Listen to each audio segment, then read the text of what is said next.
The quote that I wanted to cover today, it's actually not a hadith that can be attributed to the Prophet ﷺ. It's a narration that is mawquf, that stops at Anas ibn Malik radiallahu ta'ala anhu, or Sufyan ibn Uyayna rahimahullah in one narration.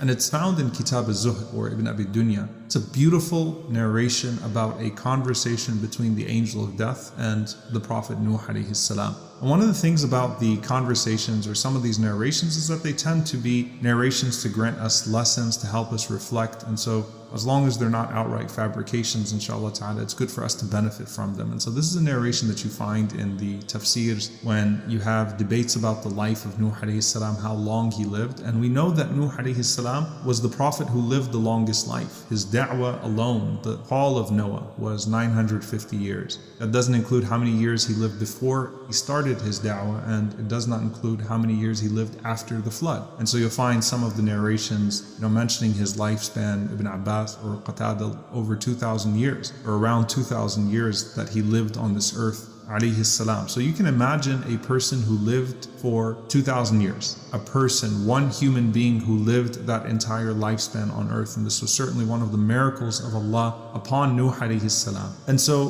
when he's passing away, how many people has Nuh alayhi salam seen pass away? How much has unfolded before his eyes? How many generations of people have come and gone before the eyes of Nuh alayhi salam? And if you could imagine, that's a really, really, really long time. We see people that live over 100 years and we say, subhanallah, how long their lives were. Imagine a prophet who lived for 2,000 years. A man who lived for 2,000 years and who saw the world unfold in front of his eyes for 2,000 years. And the angel of death asks Nuh alayhi salam, Ya atwal al-nabiyyin umra, kayfa wajadta dunya waladataha. O prophet who lived the longest of all of the prophets, how did you find this world and all of its pleasures? Share a reflection on how you saw the world and all of its pleasures over the course of your 2,000 something years. This is the angel of death who has taken the souls of everyone else, but this is the prophet that lived the longest. How would you describe, as you're about to leave this world, what your life has been like, or how you experienced its pleasures? And he said that I found it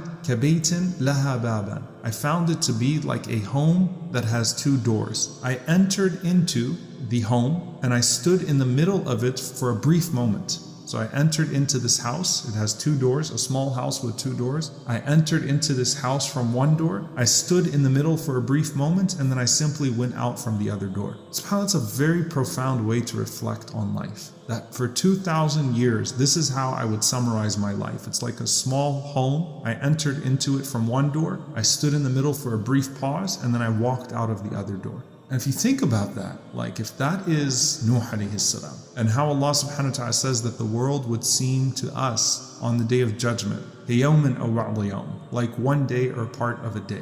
And how we really reflect on the shortness of life, not in a way that depresses us, or not in a way that says, well, you only have one life to live, so you might as well make the most of it. Not in that way. But there's something where Nuh alayhi salam alludes to in this statement that's attributed to him. Again, it's not a hadith, but this powerful narration, that unless you really understand that just as you entered into this house and you cannot recount anything that came before it, but you certainly did not originate from nothing. Your origins are not in this world. You did not originate here. Your body has originated here, but your soul did not originate here. You existed before this, and your miraculous entry into this world from a place that you cannot see, from a realm that you cannot describe in any way whatsoever, then how are you going to fully appreciate that you are about to transition into another realm that you cannot see or describe except by what has been described to us through divine revelation? How are you to be able to describe that? Right? How can you really appreciate that you're about to go out of this door if you don't really understand that you came in through a door as well?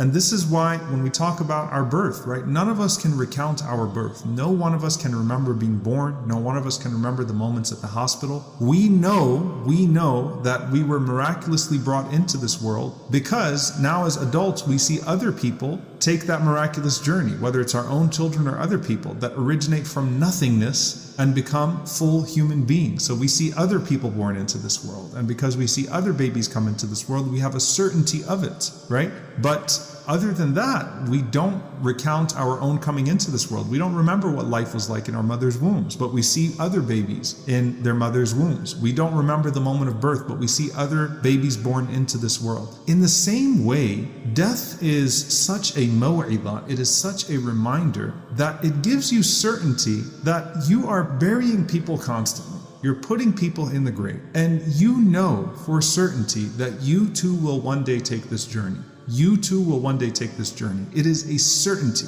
There is no dua that you could make, no prayer that you could make, nothing that you could do to escape that moment. But subhanAllah, Allah gives us that, right? That we go to the graveyards and we put people into the graves, and we see before our own two eyes constantly bodies that used to have souls that are now cast aside, that are now put in the earth to be consumed by the earth, and the soul will go on. And just like we cannot explain the miraculous entry of the soul, we cannot explain the miraculous exit of the soul, but we trust Allah and His Messenger sallallahu alaihi wasallam with that divine revelation to explain that to us. And so we have certainty. We have certainty in the miraculous entry from what we see, and we have certainty in the exit from what we see. But what comes before that door that we entered into and that door that we exit out of, that is where our soul continues. That's where our soul continues. And that's where the pleasure of Allah subhanahu wa ta'ala is the only thing that counts and the only thing that can carry us forward. So subhanAllah, I was just reflecting on that saying of NUH A.S.